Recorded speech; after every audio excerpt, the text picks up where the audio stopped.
Hello students, welcome once again for maths lecture. अभी तक हम लोग ने 1.4 एक्सरसाइज कंप्लीट कर लिया है। आज के लेक्चर में हम देखने जा रहे हैं 1.5 एक्सरसाइज। 1.5 एक्सरसाइज है तो बहुत ज्यादा इजी, लेकिन आप लोग बोलोगे कि सर इसमें है क्या। इसमें आप पढ़ने जा रहे हो दो नया चीज जिसको बोलते हैं क्वांटिफायर और क्वांटिफायर स्टेटमेंट। क्या होता है अच्छे से समझेंगे, ठीक। ओके तो आज हम पढ़ने वाले हैं क्वांटिफायर्स और क्वांटिफाइड स्टेटमेंट्स, और इसी को यूज करेंगे हम हमारे 1.5 एक्सरसाइज में। समझिए क्वांटिफायर्स क्या होता है। Quantifiers are the symbols used to denote a group of words और अ फ्रेज। मतलब क्वांटिफायर्स एक ऐसा सिंबल है जो यूज करते हैं हम लोग किसके लिए, to denote a group of words या फिर कुछ फ्रेजेस को। मतलब जहां पे आप किसी वर्ड्स को या फिर फ्रेज को डिनोट करोगे, ठीक, तो आप क्वांटिफायर्स का मदद लोगे। अब सवाल आता है कि सर क्वांटिफायर्स क्या होता है, ये तो समझ में आया, लेकिन सर ये बताइए ना इसका यूज क्या है। ये बताने से पहले मैं आपको इसके दो टाइप बता देता हूं। इसका दो टाइप है, एक है यूनिवर्सल क्वांटिफायर और एक्सटेंशियल क्वांटिफायर। क्या बोला मैं, एक है यूनिवर्सल क्वांटिफायर और एक है एक्सटेंशियल क्वांटिफायर। यूनिवर्सल क्वांटिफायर क्या बोलता है पता है, कि ये हर एक में एप्लीकेबल है, मतलब ये यूनिवर्सली एप्लीकेबल है। इसीलिए यहां पे देखो ये जो उल्टा ए है, ये जो सिंबल दिख रहा है ना, ये डिनोट करता है यूनिवर्सल क्वांटिफायर को, और इसका नाम है ऑल वैल्यूज ऑफ। इसको क्या बोलते हैं आप, ऑल वैल्यूज ऑफ। इसको आप डिनोट करते हो कुछ इस तरीके से। इसका मतलब क्या, इसका मतलब ये एप्लीकेबल है हर एक जगह पे। मतलब मैंने बोल दिया कि Newton law was developed by Newton, तो ये कोई ऐसा नहीं कह सकता कि भाई इसको डेवलप किया था अभिषेक सर ने, नहीं, यूनिवर्सली करेक्ट है वो। मतलब ये हर एक जगह पे एप्लीकेबल है। समझ में आया। तो जब भी मैं बोलूं कि वन जो है, वन मेरा कौन सा नंबर है, नेचुरल नंबर है, बराबर ना, तो ये यूनिवर्सली एप्लीकेबल है, पक्का। तो ऐसे जगह पे आप उल्टा ए यूज करोगे, समझा। अब सवाल आता है एक्सटेंशियल क्वांटिफायर पे। एक्सटेंशियल क्वांटिफायर कुछ वैल्यूज के ऊपर एग्जिस्ट करेगा, मतलब ये ना कुछ ही, जैसे कि मैं बोलूंगा कि एक्स स्क्वायर इक्वल्स टू 4, तो इसका आंसर कितना आ सकता है। मैं x का वैल्यू कुछ भी लूंगा तो इक्वल्स टू 4 आएगा क्या, नहीं आएगा। कैसे, देखो, जब मैं x का वैल्यू 2 लूंगा और 2 का स्क्वायर करूंगा तब जाके मुझे 4 मिलने वाला है। लेकिन अगर मैं x का वैल्यू 1 लिया तो क्या 4 आएगा, नहीं आएगा। इसका मतलब क्या, x का वैल्यू फिक्स है कि x का वैल्यू सिर्फ 2 होगा। समझ में आया, क्लियर है। या फिर मैं कुछ ऐसा कहता हूं कि x square is less then और इक्वल्स टू 9, तो कौन कौन सा आंसर हो सकता है, एक्स का आंसर हो सकता है 1, 2 या फिर 3। इससे ज्यादा होगा क्या, नहीं होगा, क्योंकि अगर 4 का स्क्वायर करूंगा तो वो ज्यादा हो जाएगा ना। मतलब 4 का स्क्वायर अगर मैं करूंगा तो आंसर आएगा 16। अब ये जो 16 है ये 9 से ज्यादा है, तो यहां पे मैं यूज करूंगा एक्सटेंशियल क्वांटिफायर। मतलब ये रिस्ट्रिक्टेड है, इसीलिए इसको हम लोग बुलाते हैं देयर एग्जिस्ट। इसको क्या बुलाते हैं, देयर एग्जिस्ट। मतलब इसको पढ़ोगे कैसे आप, देयर एग्जिस्ट करके पढ़ोगे। ए को कैसे पढ़ोगे, ऑल वैल्यूज ऑफ, और ई को पढ़ोगे आप देयर एग्जिस्ट। मैं उल्टा बोल रहा हूं वहां, मतलब सीधा ए मत लिख के आ जाना, नहीं तो गलत मिलेगा आंसर, ठीक है। चलिए अब समझते हैं। यहाँ पे दो टाइप का है, एक है द सिंबल उल्टा ए stands for all values of, and उल्टा ई स्टैंड्स फॉर एक्सटेंशियल क्वांटिफायर। अब क्वांटिफायर तो समझ में आया। क्वांटिफाइड स्टेटमेंट क्या होता है, क्वांटिफाइड स्टेटमेंट एक ऐसा स्टेटमेंट होता है जहां पे आप क्वांटिफायर्स का यूज करते हो। प्रीवियस लेक्चर्स में मैंने क्या बताया है कि ओपन सेंटेंस स्टेटमेंट नहीं कंसीडर किया जाता है मैथमेटिकल लॉजिक में। तो मैथमेटिकल लॉजिक में अगर आपको स्टेटमेंट बनाना है ओपन सेंटेंस को, तो वहां पे आप यूज करते हो क्वांटिफायर्स को to convert open sentence into mathematical logical statement. समझ में आया क्या? क्लियर है क्या? अरे समझा गया यहाँ पे? पक्का? चलना फिर देखते हैं ना हमारा पहला क्वेश्चन। पहला क्वेश्चन क्या कहता है? पहला क्वेश्चन कहता है use quantifiers to convert each of the following open sentence denote on N defined on N into a true statement. अब देखो क्या बोलना है। क्वेश्चन बोलता है X square plus 3x minus 10 equals to 0। अब मुझे बताओ x का वैल्यू मैं कुछ भी ले सकता हूं क्या यहाँ पे? अगर मैं x का वैल्यू कुछ भी लेता हूं, लेट अस सपोज कि मैं x का वैल्यू लेता हूं 1, ठीक है, मैंने x का वैल्यू ले लिया 1। जब मैंने x का वैल्यू 1 ले लिया तो इसको मैं LHS में सब्स्टिट्यूट करूंगा। LHS में जब सब्स्टिट्यूट करूंगा तो आंसर क्या आना चाहिए? आंसर 0 आना चाहिए ना LHS का 1 सब्स्टिट्यूट करने के बाद। तो देखो यहाँ पे आंसर आएगा 1 स्क्वायर प्लस 3 इंटू 1 माइनस 10। तो यहाँ पे देख आंसर आएगा 1 प्लस 3 माइनस 10। तो आंसर क्या आया? आंसर आया 4 माइनस 10 दैट इज माइनस 6। अब 6 0 तो नहीं आया, मतलब यहाँ पे ये वाला सिंबल आएगा क्या? नहीं आएगा। ये वाला सिंबल तभी आएगा जब x का वैल्यू हम कुछ भी ले सकते हैं, मतलब यूनिवर्सली वो एप्लीकेबल हो। समझ में आया क्या बोला मैं? क्लियर? तो ये जो क्वेश्चन है ये हर एक के साथ एप्लीकेबल नहीं है। तो इसमें क्या आएगा? इसमें आएगा सिर्फ और सिर्फ उल्टा ई वाला वैल्यू। समझ में आया क्या? क्योंकि यहाँ पे देयर एग्जिस्ट वाला सिंपल सिनेरियो हो गया, यहाँ पे हर एक वैल्यू सही नहीं होगा। क्लियर है बच्चा क्या कह रहा मैं? ओके, तो ऐसे करके आपको देखना है कि आपको कौन सा स्टेटमेंट या फिर कौन सा सिंबल यूज करना है, और इस तरीके से आप लिख सकते हो। आपको क्या करना है इसमें ओपन सेंटेंस दिया हुआ है उसको लॉजिकल स्टेटमेंट में कन्वर्ट करना है, और वो भी ट्रू स्टेटमेंट में। ओके, तो चलो इसको कन्वर्ट कर लेते हैं। कैसे लिखोगे देखिए, आप लिखोगे ई को क्या बुलाते हो आप? There exist. तो there exist x belongs to natural number, n मतलब natural number, such that x square plus 3x minus 10 equals to 0। तो सवाल उठता है x का वैल्यू क्या होगा? x का वैल्यू यहाँ पे 2 होगा। क्यों? देखो 2 का स्क्वायर प्लस 3 इंटू 2 माइनस 10 करोगे तो आंसर 0 आने वाला है, मतलब इक्वेशन जो है वो सेटिस्फाई करने वाला है। तो आप क्या लिखोगे? It is a true statement since x equals to 2 belongs to natural number satisfies. समझा? क्लियर है? तो इस वजह से ये स्टेटमेंट ट्रू हो गया, बिकॉज यहाँ पे आपने यूज किया ई। अगर आप यहाँ पे उल्टा ए यूज कर लेते हैं ना बच्चा, तो आंसर गलत हो जाता है, क्योंकि उल्टा ए यूज करोगे मतलब एक्स का वैल्यू कुछ भी हो सकता है जो नेचुरल नंबर हो। समझा? थोड़ा सा सोच समझ के करना है। अब यहाँ पे देख क्वेश्चन 2 कहता है 3x माइनस 4 लेस देन 9। तो x का वैल्यू मैं कुछ भी ले सकता हूँ क्या? नहीं ले सकता। अगर मैं x का वैल्यू सपोज करो मैंने x का वैल्यू ले लिया, सपोज 10 ले लेता हूं, ज्यादा क्यों सोचूं मैं, 10 ले लेता हूं। तो 3 इंटू 10 करूंगा तो 30 आएगा, 30 माइनस 4 करेगा तो कितना आएगा आंसर? 30 में से 4 गया तो आंसर आएगा 26 विच इज ग्रेटर देन 9। तो एप्लीकेबल हुआ क्या? नहीं हुआ।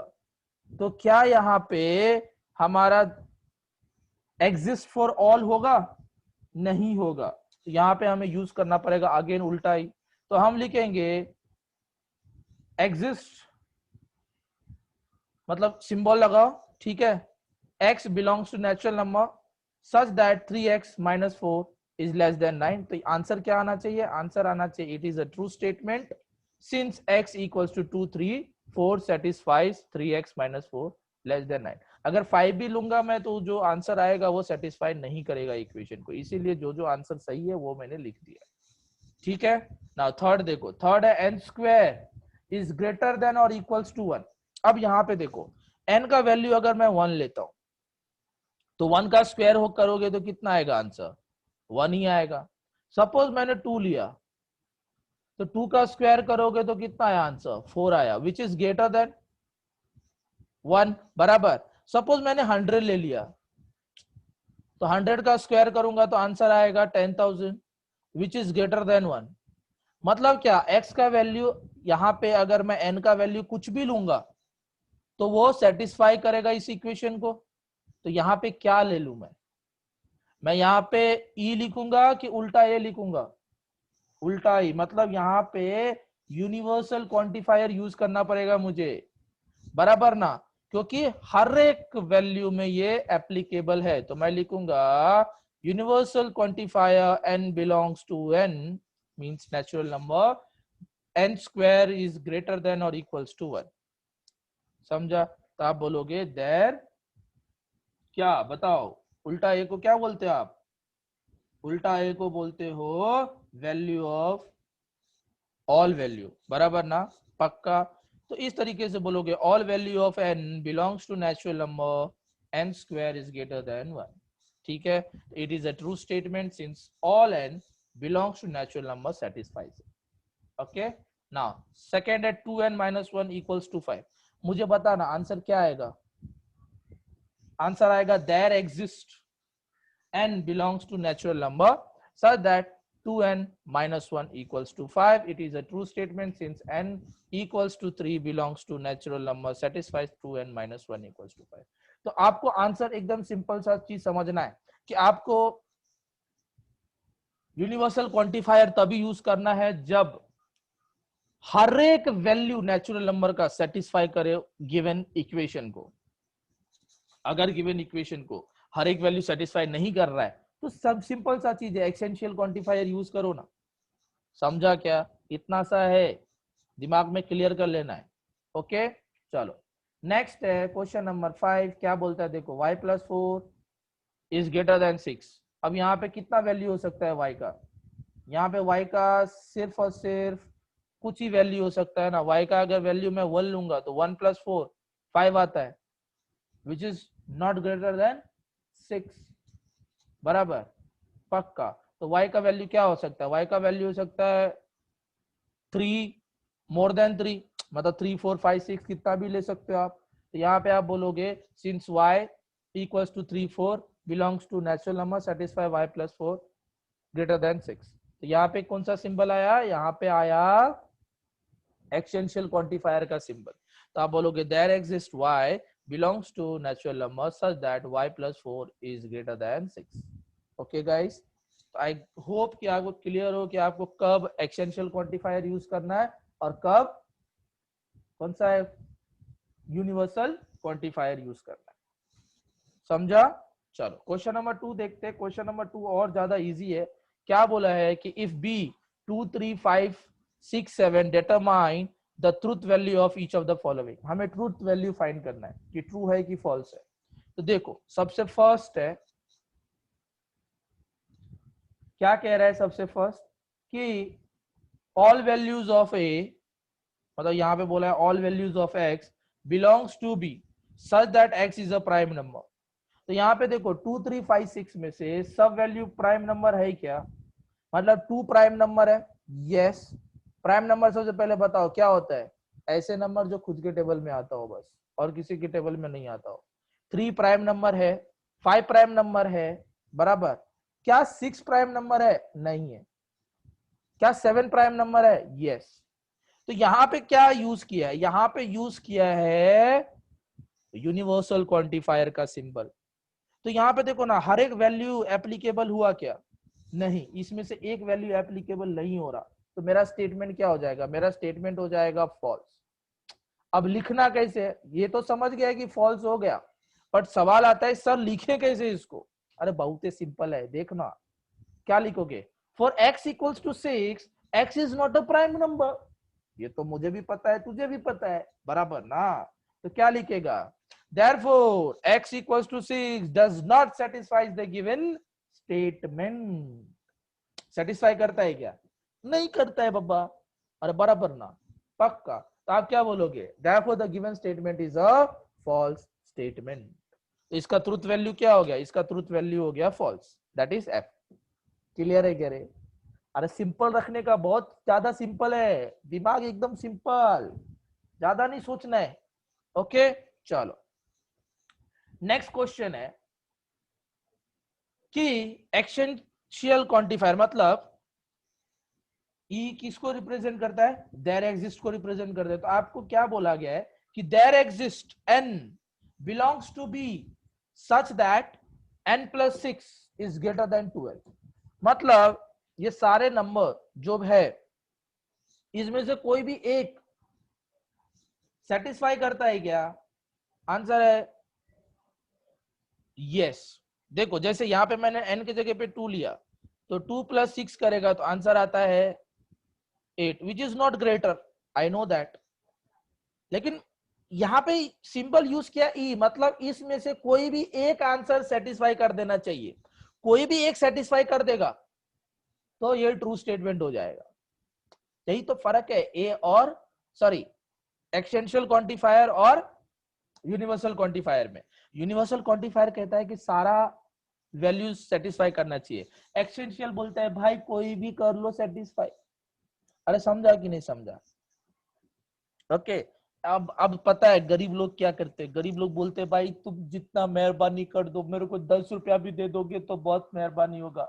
लेकिन अपना अंबानी भाई साहब क्या बोलता है, भाई 600 का रिचार्ज करवाएगा तभी मैं तेरे को 84 डेज सर्विस देगा, नहीं तो नहीं देगा। अरे ठीक है ना। और यूनिनॉर क्या बोलता था, भाई 17 रुपया दे दे तू 1 GB नेट ले ले। अरे समझा? तो गरीब लोग सब चीज एडजस्ट कर लेते, अमीर लोग ऐसा बोलते हैं नहीं नहीं भाई। ठीक है ना। तो यहाँ पे जो यूनिवर्सल है वो अपना अमीर है, अपना अंबानी है, और जो एक्सटेंशियल है वो अपन जैसे लोग है। ठीक है, सब चीज में एडजस्ट कर लेते हैं हम लोग। ओके तो यहाँ पे देखो अगर 3 हो जाएगा तो 6 प्लस 3 कितना होता है? 9 होता है which is not greater than 12, right. 5 अगर करोगे तो 5 प्लस 6 11 होता है which is not greater than 12। अगर 6 करता हूं तो 6 प्लस 6 12 होता है which is not greater than 12। लेकिन 7 करूंगा तो 7 प्लस 6 करूंगा तो आंसर आता है 13 विच इज ग्रेटर देन 12। तो एक सेटिस्फाई किया ना, तो इसका ट्रूथ वैल्यू क्या हो गया? इसका ट्रूथ वैल्यू हो गया ट्रू। अब सवाल उठता है लिखूं कैसे? देखो आप कैसे लिखोगे, आप लिखोगे for n equals to 7 n plus 6 equals to 13 which is greater than 12, therefore n equals to 7 satisfies the equation। बराबर ना? तो आप लिखोगे therefore the given statement is true, its truth value is true। Simple सा चीज है, इतना सा कंफ्यूज नहीं करने का रे अपने आप को, सिंपल सा समझने का। अगर यूनिवर्सल क्वांटिफायर है तो सारा वैल्यू सेटिस्फाई करना मांगता है, और एक्सटेंशियल क्वांटिफायर है तो कोई भी एक वैल्यू सेटिस्फाई कर लेगा तो आंसर ट्रू आ जाएगा। समझा?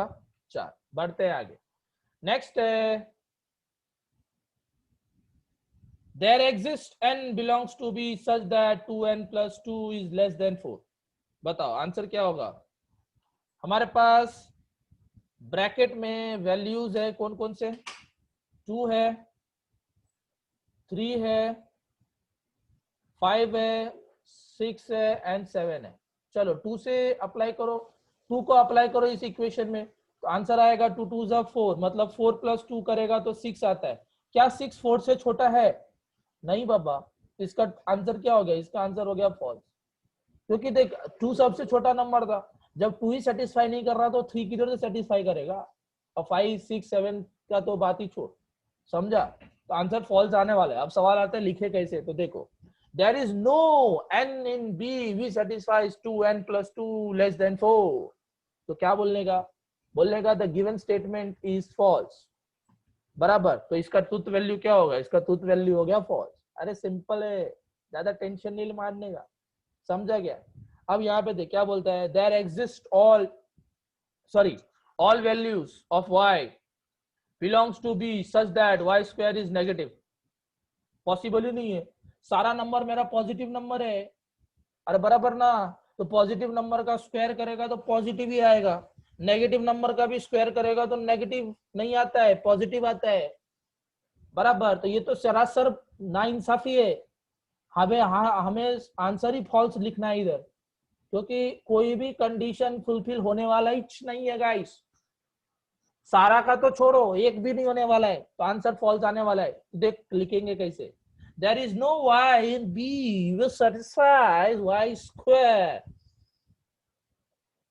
less than 0. अब बोलेगा सर लेस देन 0 क्यों?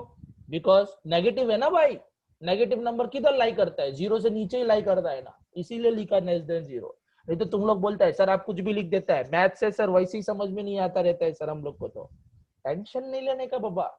अरे समझा क्या? क्लियर? चल आगे देख। तो आप बोलेगा the given statement is false, therefore truth value is false. अरे समझा क्या रे? क्लियर है?